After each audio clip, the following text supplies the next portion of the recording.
मुझसे खता हो गई उसे दिल में बसाकर। मुझसे खता हो गई उसे दिल में बसाकर। मुझे पता भी न चला और वो चला गया दिल चुराकर। नमस्कार, आदाब, सत श्री अकाल। मैं हूं समीर आयोग और आप देख रहे हैं रियल स्टोरी। आज की जो सच्ची घटना मैं आपको बताने जा रहा हूं, ये घटना है बंगलुरु की। 28 अप्रैल 2022 को एक 24 साल की लड़की जो एक प्राइवेट कंपनी में काम करती थी, रोज की तरह वो अपनी ड्यूटी पे जा रही थी और उस बिल्डिंग पे जिसमें उसका ऑफिस था, उसके फर्स्ट फ्लोर पर वो सीढ़ियों पे चढ़ रही। पीछे से उसको आहट लगा कि शायद कोई उसका पीछा कर रहा है,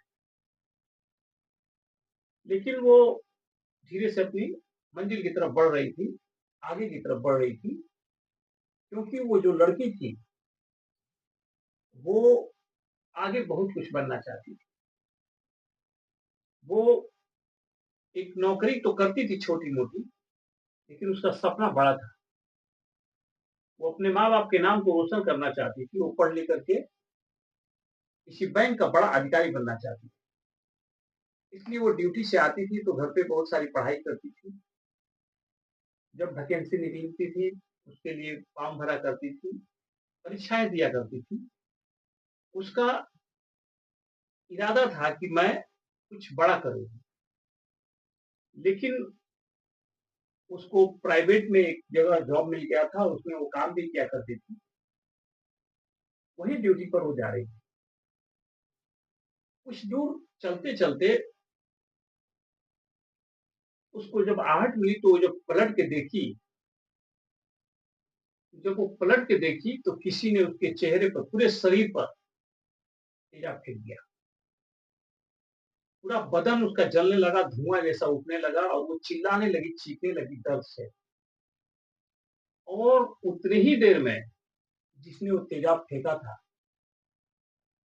वहां से भग जाता है।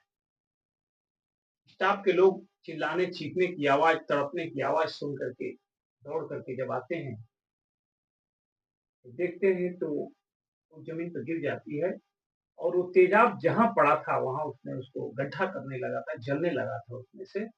और ये दर्द के मारे पूरे बदन पे इसके तेजाब पड़ गया था। चेहरे पे, उसके पूरे जिस्म पे लगभग सारी छींटे पड़ चुके थे। पुलिस को खबर दी जाती है, तुरंत कुछ लोग स्टाफ उठा करके हॉस्पिटल लेके जाते हैं। हॉस्पिटल में उसकी कंडीशन तो बहुत खराब हो चुकी थी, लेकिन जब पुलिस आती है तो मौके वारदात पे जब पहुंचती है उस लड़की से बयान लेने के लिए, तो लड़की दर्द में, इतनी दर्द में डूबी थी, लेकिन उसकी हिम्मत की दाद देनी पड़ेगी। वो लड़की बहुत बहादुर थी। उसने अपने जिस भी कंडीशन में थी वो कराहते हुए एक नाम लेती है, नागेश। नागेश ने मेरे ऊपर ये तेजाब डाला है। और कुछ ही घंटों के बाद वो लड़की इस दुनिया से चली जाती है। घर के लोगों का बुरा हाल होता है रो रो करके, क्योंकि वो एक लड़की बेटी थी अपने माँ बाप की। और वो शायद वो माँ बाप के लिए बहुत कुछ करना चाहती थी, लेकिन उसके सपने वहीं ठहर गए। जब पुलिस नागेश का नाम सुनती है तो उसके माँ बाप से पूछती है कि नागेश कौन है। तो उसके माँ बाप बताते हैं कि दरअसल एक मेरा छोटा भाई है, मतलब उस लड़की का चाचा जो होता है उसका घर होता है, उसी में किराए पर एक नागेश नाम का व्यक्ति रहता है, जिसकी उम्र करीब 32 साल के आसपास है। वो कपड़ों का कारोबारी था।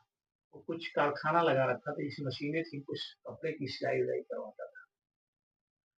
लेकिन कुछ दिन पहले ही उसने सारा कामकाज बंद कर दिया था। कुछ मशीनें वगैरह जो भी थी वो बेच दिया था।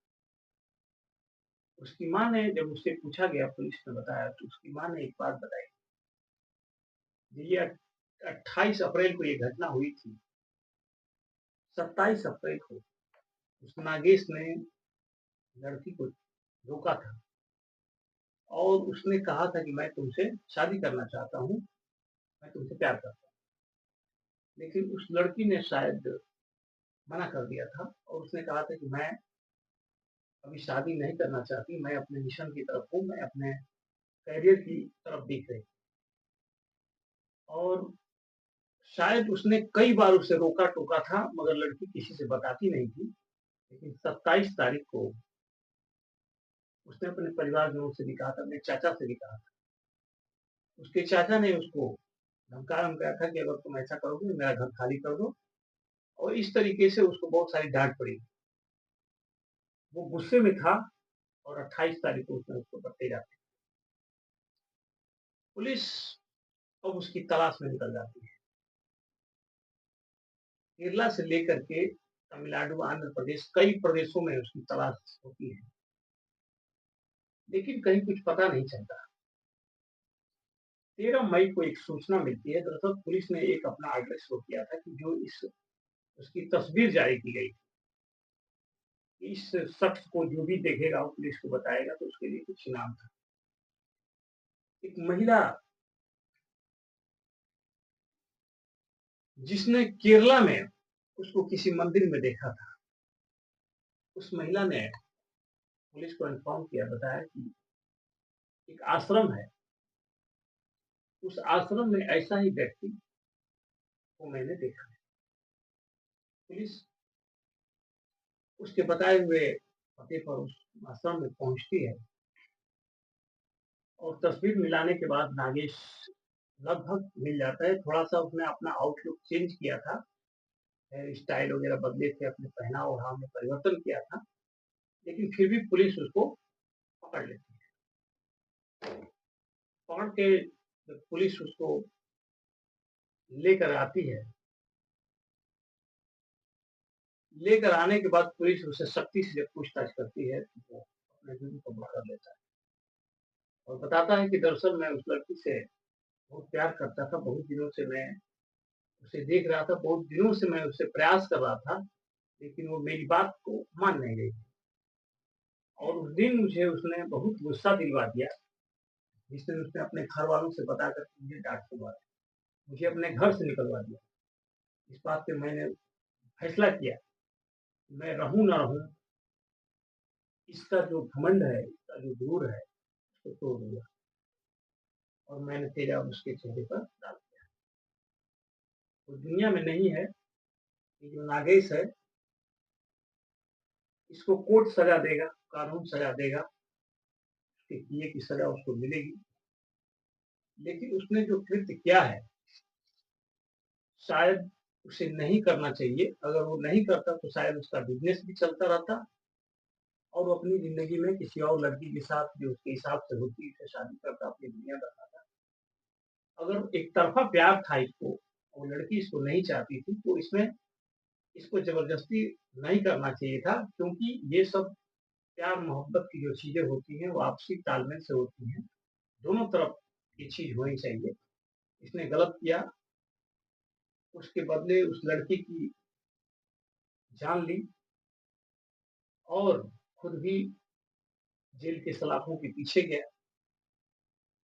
इसलिए दोस्तों कभी भी कुछ भी करना चाहिए, सोच समझ कर करना चाहिए। ऐसे कदम कभी नहीं उठाने चाहिए क्योंकि ज़िंदगी आपको मिली है जीने के लिए।